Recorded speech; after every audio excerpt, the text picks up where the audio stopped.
How do you change the culture of an organization? Is it even possible?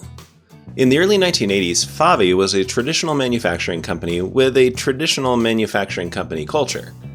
The French company, which makes brass parts for cars, had the command and control management you might expect.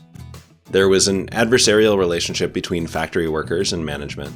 Neither trusted the other, and it was clear in FAVI's policies, procedures, even in the architecture of the factory.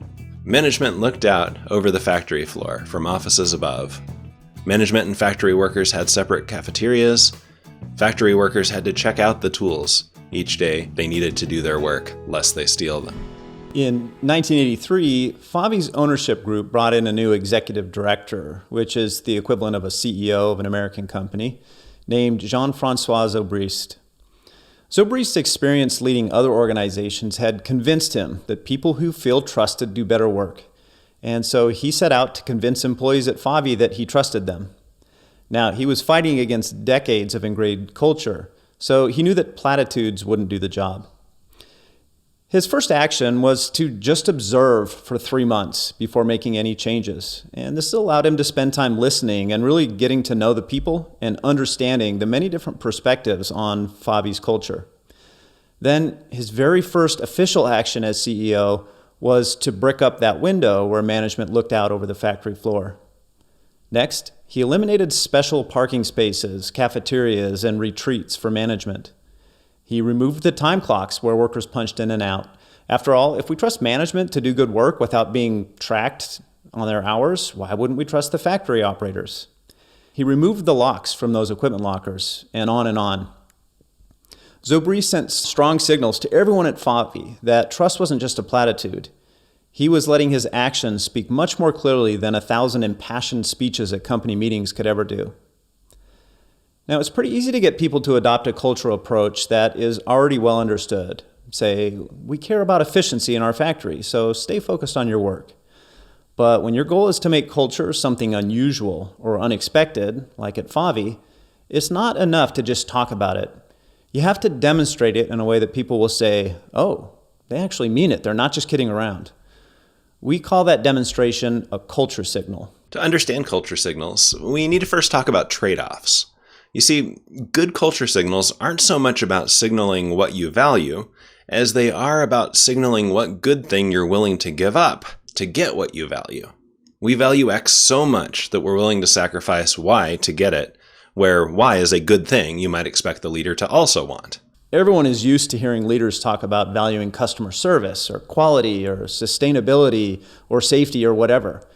But employees are rightly skeptical that when push comes to shove, that value du jour will take second place to something like profit or efficiency. So a good culture signal makes the trade-off clear.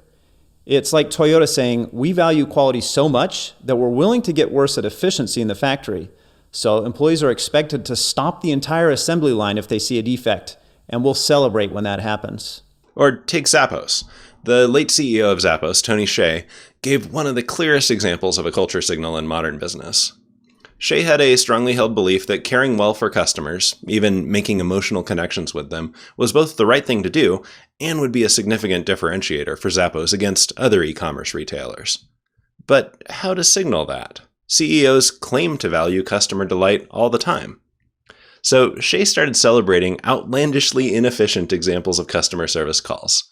One of the best-known examples was a customer service call that lasted 10.5 hours and finished with a satisfied customer.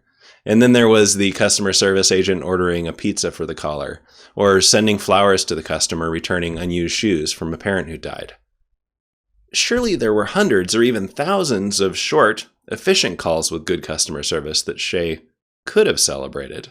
Hsieh wisely didn't do that. Instead, he emphasized just how much he valued good customer service by trading off the standard metric for success in call centers, average handle time or AHT. How long it takes to solve customer issues. Most call centers try to push that time down. Hsieh celebrated the opposite. The genius with this culture signal is how it releases customer service agents from having to reason about the tension between customer service and call length. The cognitive load typically associated with, should I stay on this call or not, just evaporates. A culture signal emphasizes a trade-off that might be new, unique, unusual, or which people might just be skeptical about. It should answer the challenge, if you really mean it, prove it. So the strongest ones are ones where people say, oh, they're not just talking about a change, they really mean it. So let's say you want to create your own culture signal. First, you need to get clear on the trade-off you want your people to make. What's the thing you most want to optimize for? Now, consider the other side.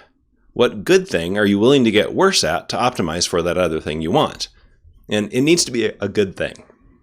We want to optimize for quality and we're willing to give up shipping crappy products to do it is not a real trade-off. But we want to optimize for quality and we're willing to double our costs. That one is. Once you figure out the trade-off, ask, how could I vividly demonstrate being willing to accept that trade-off? Sometimes that means celebrating extreme examples, as at Zappos. Sometimes it means making a vivid and hard-to-reverse change, like breaking up the window at FAVI.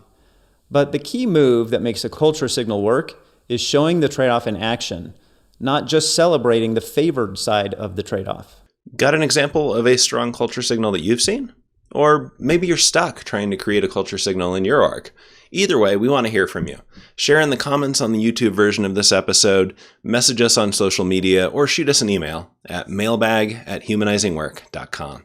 And thanks for checking out the episode. If you liked it, click the like button, leave us a comment, and subscribe to the channel on YouTube. For our podcast listeners, please subscribe to the show and leave us a rating and review. That's the best way to get the show in front of more people. Thanks for watching, thanks for listening, and stay in touch.